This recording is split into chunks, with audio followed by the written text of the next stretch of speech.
आने वाले 10 साल में विश्व का 1 नंबर का देश बनेगा। धन्यवाद। श्री असाउद्दीन ओवैसी। मैडम स्पीकर, बहुत बहुत शुक्रिया आपका।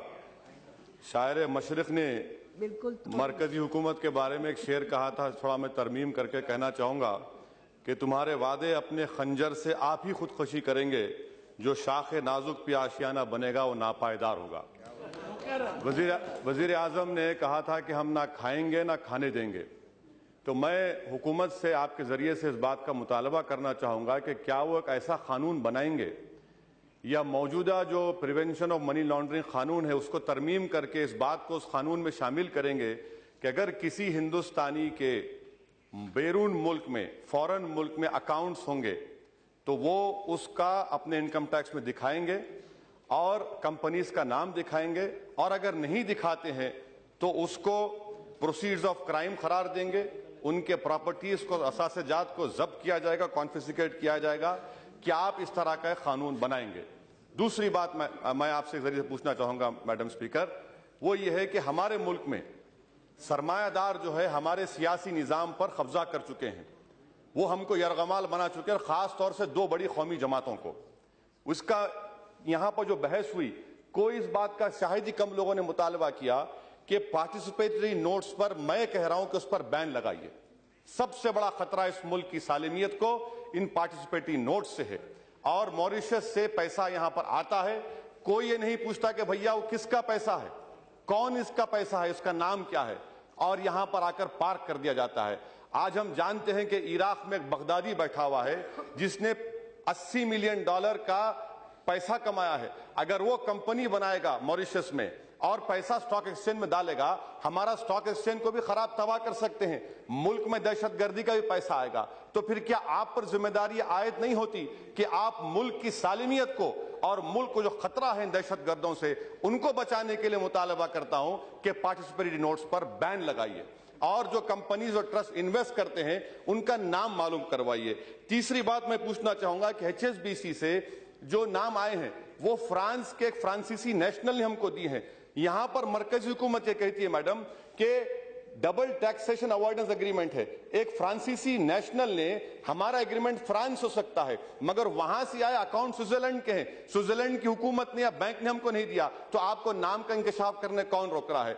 लिechtenstein बैंक जर्मनी से अलग है, अलहदा इंडिपेंडेंट मुल्क है। लिechtenstein बैंक के नाम हम दे सकते, आवाम के सामने ला सकते, हुकूमत कतरा रही है। और 4 अक्टूबर 2011 को सुप्रीम कोर्ट का जजमेंट का हवाला दिया जा रहा है। मैं वजीर फाइनेंस से आपके जरिए पूछना चाहूंगा कि अक्टूबर 2014 में आप क्यों गए सुप्रीम कोर्ट को कि 2011 का जो सुप्रीम कोर्ट का फैसला है उसको तरमीम की जाए? क्या सुप्रीम कोर्ट ने नहीं कहा था पैराग्राफ नंबर 56 में, 71 में, 72 में कि ये तमाम चीजें गलत हैं, आप नाम दे सकते?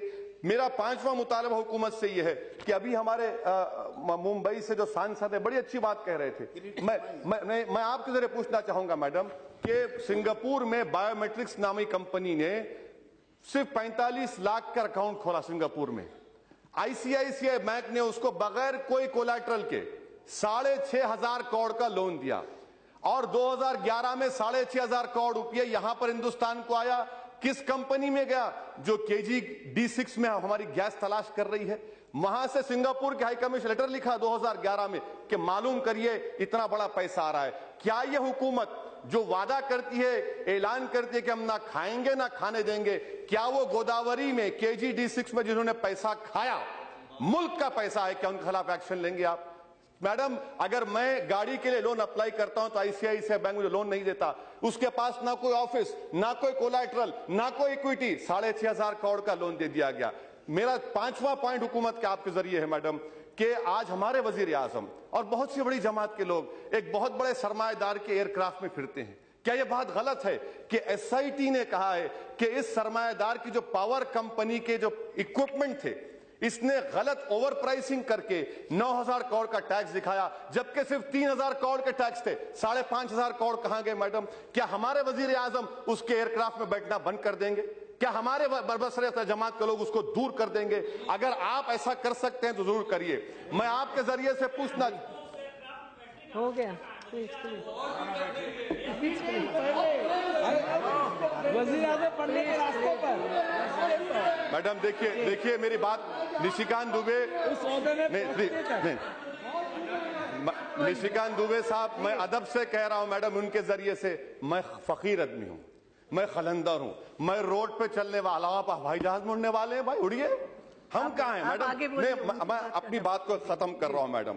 ये दो अहम मिसालें आपके सामने दे रहा हूं, KG-D6 का और ये पावर कंपनी का। ये आपके लिए चैलेंज है।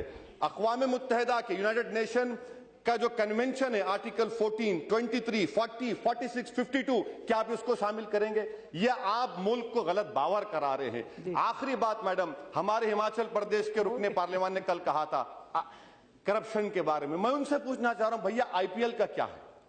IPL क्या है? ये IPL क्या, ये ब्लैक मनी का हिस्सा नहीं है? IPL को क्यों नहीं बर्खास्त करते? सुप्रीम कोर्ट में मुडगल रिपोर्ट आई, मरकजी हुकूमत ने क्या जवाब दिया? कुछ जवाब नहीं दिया। मैडम, मैं अपनी बात को मुकम्मल करने से पहले हुकूमत से बात बता रहा हूं कि हिंदुस्तान की 100 करोड़ की आवाम आपसे पूछ रही है कि मेरे 15 लाख कहां है? वो गरीब जो भूखा प्यासा रहकर, वो खातून जो भूखा रहकर वोट डाली, वो जो नौजवान जो हमारे मुल्क का 60% की आबादी का हिस्सा है, वो आपको याद, में खत्म कर रहा हूं मैडम, वो आपको याद दिला रहे हैं कि मेरे 15 लाख आएंगे नहीं आएंगे। तो अब की बार 15 लाख का नारा आवाम का होगा, और आपको अभी नहीं 2019 तक तो आप जिएंगे, मगर ये ऐसा जवाब मिलेगा। मुझे ये फर्क समझ में नहीं आ रहा कि यहां से वहां पर एक ही जबान बोली जा रही है सरमाएदारों की। शुक्रिया। प्रेमचंद्रन जी, ओनली 2 minutes.